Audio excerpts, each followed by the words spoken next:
Et donc désormais aussi rage au Liban. Nouvelle vague de frappes israéliennes aujourd'hui. La banlieue sud de la capitale Beyrouth a été touchée. L'État hébreu qui dans le même temps mène une incursion terrestre dans une zone frontalière du sud du pays. Selon l'ONU, on compte au moins 30 000 déplacés à ce stade. Bonjour Serge Berberi, vous êtes notre correspondant à Beyrouth. Frappe israélienne sur Beyrouth donc, mais aussi dans le reste du pays. Bonjour. Tout à fait, deuxième journée donc de guerre et en début d'après-midi, la banlieue sud de Beyrouth a encore été visée. Pas d'avertissement cette fois, des frappes directes. L'armée israélienne dit avoir ciblé des responsables du Hezbollah dans la région de Beyrouth. Plusieurs détonations ont été entendues. Dans le même temps, vous savez, et vous l'évoquiez, les bombardements se poursuivent aussi dans le sud du pays. Des dizaines de localités ont été touchées. Israël affirme avoir frappé dans le sud, donc plus de 160 cibles liées au Hezbollah en 24 heures.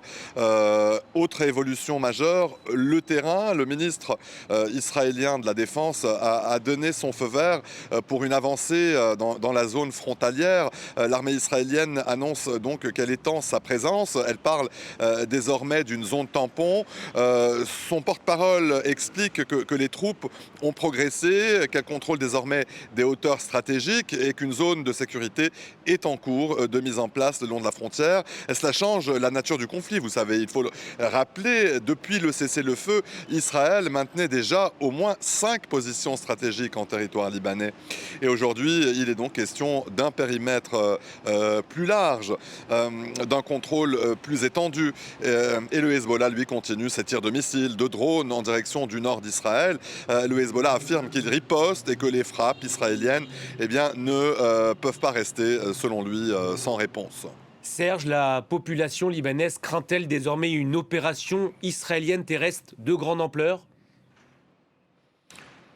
C'est une question qui revient partout aujourd'hui. Y aura-t-il une opération terrestre, justement, israélienne ? Eh bien, le porte-parole de l'armée israélienne a dit que toutes les options restaient sur la table. Il n'a pas exclu une action au sol. Il a parlé d'un objectif clair, désarmer le Hezbollah. Bien, sur le terrain, Israël a renforcé sa présence le long de la frontière nord, comme je vous le disais. Et un élément nouveau vient s'ajouter. La FINUL, la force intérimaire des Nations Unies, qui dit avoir observé des soldats israéliens pénétrer dans des zones libanaises au sud avant de repartir de l'autre côté de la ligne bleue. La force de l'ONU rappelle qu'Israël maintient déjà 5 positions et 2 zones dites tampons à l'intérieur du territoire libanais. Autre élément qui inquiète, l'appel à l'évacuation de plus de dizaines et de dizaines de localités dans le sud. Au Liban, vous savez, beaucoup voient ce type d'avertissement comme un signal très sérieux. Souvent, ce genre d'ordre précède une opération beaucoup plus large. Eh bien, pour l'instant, aucune invasion n'a été annoncée. Officiellement, rien n'a été confirmé, mais l'incertitude domine. Une intervention au sol changerait tout, selon les analystes. Elle mettrait, selon les analystes, le Hezbollah en première ligne. Et elle placerait aussi l'armée libanaise déployée au sud Liban dans une situation très délicate. Merci beaucoup pour tous ces éléments, Serge. Merci à vous. Gauthier, le Hezbollah a entraîné hier le Liban dans la guerre après ses tirs sur Israël. Le pays est aujourd'hui à la croisée des chemins. Ça peut être la guerre de trop pour le pays du Cèdre ?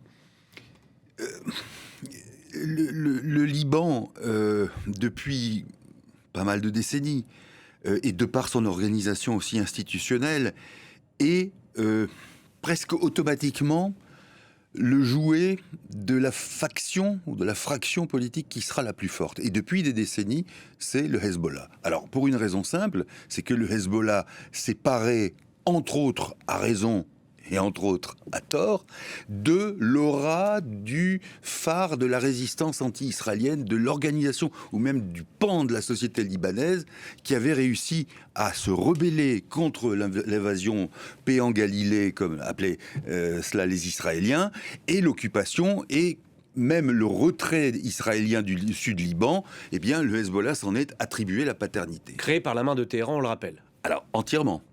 Et vous allez voir que justement la question qui se pose aujourd'hui, compte tenu du fait que Téhéran n'a pas volé au secours du Hezbollah précédemment quand le Hezbollah a été pris à la gorge par Israël, et que le Hezbollah se dit aujourd'hui, mais aider Téhéran, oui. Dans quel but?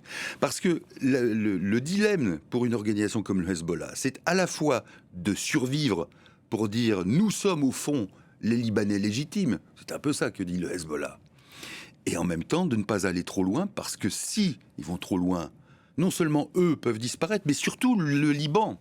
La société libanaise sur laquelle le Hezbollah se paie, parce qu'il se paie sur une bête, qui est le Liban. Et si le Liban s'effondre, le Hezbollah aussi. Et donc vous voyez que la marge de manœuvre de l'organisation chiite est infime, et elle se réduit à chaque fois qu'il y a un conflit supplémentaire. C'est-à-dire que là, en l'occurrence, comme le disait Serge, il y a dans la perspective d'une intervention plus massive au sol de la part des Israéliens, la question qui se pose, savoir si le Hezbollah peut y répondre, et si oui, comment, mais surtout s'il y a intérêt. Parce que si la démarche israélienne, et qui peut être aussi critiquable parce qu'elle est éventuellement sans conscience de ce qui peut arriver par la suite, est-ce qu'Israël a intérêt à ce que le Liban s'effondre totalement? C'est pas certain non plus. Et donc c'est pour ça que on pourrait essayer de trouver une explication à quelque chose qui a priori semble invraisemblable, c'est qu'à chaque fois qu'il y a une opération de ce type, Israël dit nous sommes là pour détruire le Hezbollah. Et à chaque fois, il est à nouveau là. Peut-être que c'est ça, dans une absurdité totale des équilibres stratégiques, il y a cette raison qui fait que puisque le Hezbollah tient un gros morceau de la société libanaise, il ne faut pas complètement éradiquer le Hezbollah, ce qui est, je le conçois avec vous, totalement absurde.